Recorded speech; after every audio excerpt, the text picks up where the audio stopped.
গ্রাম বাংলার এই ছেলেদের কাছে মাঠ মানে সোনার খনি। গ্রাম বাংলার জল বাতাস আর আলো তাদের কাছে যেন নয়নের মণি। পাতা থেকে জল পড়ছে আর কুয়াশায় হয়েছে আকাশ সাদা। কাশি হলে চা বানিয়ে খাও দিয়ে একটু আদা।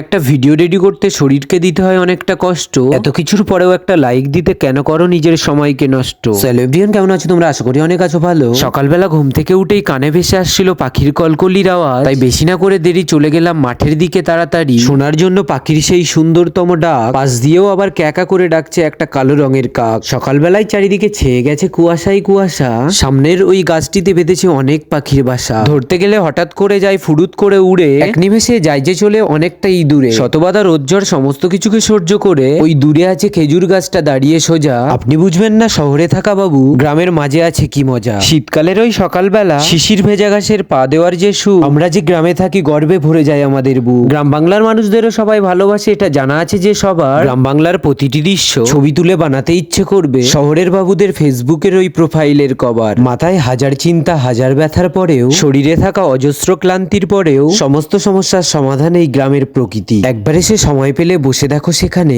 আশা করি কখন যে হারিয়ে ফেলবে প্রকৃতির মাঝে নিজেকে বুঝতেও পারবে না তুমি। বিশেষ একটা কাজে আমি বেরিয়ে পড়েছি একটু মার্কেটের দিকে। আজকের ভিডিওটি এখানেই শেষ করছি। আজকের ভিডিওটি কেমন হয়েছে সেটা নিচের কমেন্ট বক্সে বলো, আর ভিডিওটি ভালো লাগলে অবশ্যই করে দাও ফলো।